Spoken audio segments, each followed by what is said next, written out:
From the following balance sheet as on 31st March 2012, prepare consolidated balance sheet.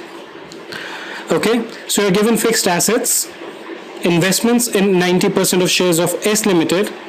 Investment has been done on 31/3/2012, which incidentally is also the date of the balance sheet. Current assets, then you have equity shares of rupees 100 each. Creditors. Let's see how you can kind of make this balance sheet. It's pretty simple though, but let's see how we do it. So we need to prepare a consolidated balance sheet. So we write it consolidated balance sheet of H Limited as on 31st March 2012.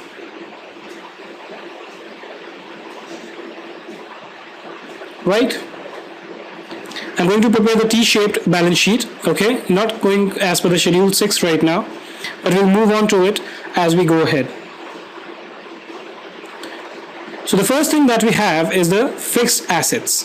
1,50,000 for H Limited and 110,000 for S Limited. Fixed assets. H 1,50,000, S 1,10,000. So we put in the total in the outer column. Basically, whenever you are given a consolidated balance sheet, okay, or rather the standalone balance sheet of two companies, what you need to do is you first need to add on the items on a line by line basis. Take whatever way is more comfortable for you. If you think you are comfortable starting from the asset side, do that. If you want to start from the liability side, do that. Move as per your convenience. The other thing that one needs to keep in mind is that start the habit of ticking off the relevant items from the beginning itself. Because I'm using a word, I can't tick this off, so I'm just highlighting them in different colors to ensure that I mark them as having been considered. Okay? The next item is investments. Now, insofar as investments are concerned, when we prepare a consolidated balance sheet, we do not consider the value of the investment in the balance sheet. Why? Let me explain this to you. You must be aware that, when you used to do certain contra items, okay, the most common one was that of a receivable and a payable.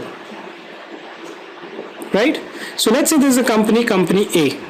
Company A had a receivable of 1,000 from company B, and it had a payable of rupees 500 to company B. In these cases, we used to show the net amount receivable or payable as the case may be. Right?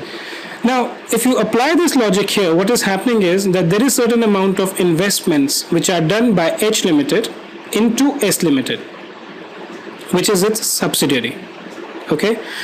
When you are basically trying to consolidate this balance sheet, what you will do is you will eliminate the investment insofar as it pertains to S Limited. Please note that if there are any outside investment, they need not be adjusted. Only the investment amount which represents the investment of H Limited into the shares of S Limited is removed from here, and the corresponding part of the share capital is removed from this side. Okay? So for the time being, I'm not going to write off this investments because this is going to be removed from my balance sheet. But what I do with this investment is that I need to compute my cost of control. Now you must be wondering, what is this cost of control? Cost of control basically in simple layman terms means what I paid and what I received. If both of them are equal, there is no cost of control, right? But if I paid more than what I received, why would I pay for something more? I pay, let's say for example, I'm buying a particular business. Let's say this company A is buying the business of company B. So buying the shares of company B. If the value of the shares is 100 and A is paying 120, that means he feels that there is something more than the value which is actually written in the books for B, right? And this something more or the intangible is basically the goodwill. So if you pay more than what you receive, you are basically kind of paying for the goodwill. So when the paid is greater than received, then the difference between the two is goodwill, while if the paid is less than received, that is the case of a capital reserve, which means that I have actually gained something at the time of investment itself. I paid 90, but what I got was 100. So cost of control basically is nothing but what you pay vis-a-vis what you receive, right? So in my example, if I notice, I'll just remove this from here. In my example, what have I done? I have paid investment. That's the amount I have invested. How much is that? 1 lakh, right? 1 lakh is the amount that I have invested. So I have removed this, I have taken the account for this, so I'm just marking it yellow. Current assets, 1 lakh for H, 80,000 for S. There's no adjustment or anything in this, so you just simply add it on a line to line basis. So we go back to our balance sheet, we write current assets, H, how much was it? 1 lakh, S, 80,000. Do a sum of these two and put it in the outer column, right? Now I go to the credit side. I'm done with both of them, so I'll just mark them yellow. You can just put in a simple tick, okay? Creditors, 1,50,000 for H and 90,000 for S. So I just do a simple sum total and put them in respective columns. H Limited, 1,50,000. S Limited, 90,000. Total gives me 240,000. Right? The last item and the most crucial one also. Equity shares of rupees 100 each. So equity share capital is of two companies, H Limited and S Limited. Okay. When we prepare this balance sheet, whose balance sheet are we preparing? We are preparing the balance sheet of H Limited, right? Therefore, whenever you write equity share capital, this has to be only for H Limited, right? And not for S Limited. I'll tell you where this capital of S Limited goes. So 2 lakh is the equity share capital of H Limited. I just put on that number over here. Now coming to S Limited, the share capital of S Limited is how much? 1 lakh, right? Now this 1 lakh of share capital, let me use a different sheet. This 1 lakh of share capital of S Limited belongs to two people. The first owner is who? H Limited. How much do they own? They own 90% of this. And the other person who owns is some outside shareholders. Right? These outside shareholders constituting 10% are referred to as the minority interest in the consolidated balance sheet. So what we do is we show how much is the value of the assets, the net asset that are being consolidated in the balance sheet, which belongs to the outside shareholders. And the nomenclature that we do for this is by reflecting them as minority interest.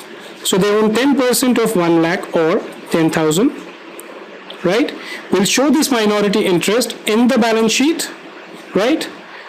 So we will show this as minority interest above the creditors at 10,000, right? Now you must be wondering what happens to this balance 90% or 90,000. I will just tell you about it. Now I told you in the beginning, or actually in the middle of it, that there's something called cost of control, which represents what I paid vis-a-vis what I received. What did I pay? I paid 1 lakh. And what did I receive in return? I received an equity share capital of 90,000. equity share capital of S Limited 90%. So 90,000 I will reduce from this. Why? What I paid is positive, what I reduce or receive is negative, which means what? I have paid 10,000, which is the difference between these two numbers, more than what was the value of these equity share capital. So what was this 10,000? When I paid more, it means I have paid for goodwill, right? So this 10,000 will actually accrue to the goodwill account, right? This goodwill is an liability. No, not a liability. Then what it is? Yes, you've thought it correctly. Asset. So we will take this goodwill and put it on the asset side. It's an intangible asset. In Schedule 6, you need to put it under the category of intangible assets. Okay? I think we're done. We'll just do the total of this. 270 plus 180 will give you 4,50,000. Similarly, the sum total of this side is 4,50,000. So this was a very simple problem that we had taken on the consolidation of balance sheet. We are going to understand, take up and do many more problems. The idea is to enable you to learn the concepts so that you can appear for them in your examinations. This video is being a part of iedbook.com, which is taking an attempt to create an educated world without charging students. Okay, so this is a part of this lecture, particularly is a part of a free series that we are doing for CA final students. Okay, and you will keep getting many more such lectures on CA final financial reporting at this very place. Keep watching, keep continuing, okay, and keep referring your friends. We want to create a free educated world.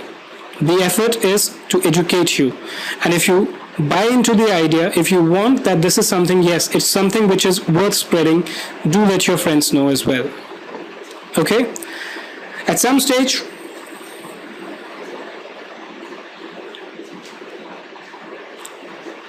with that, we would like to close up for this particular video. We hope you had a good time. If you like this video, please hit the like button on the bottom. Okay, you can keep visiting our website for more videos, or you can subscribe to our channel as well. Thank you very much for today.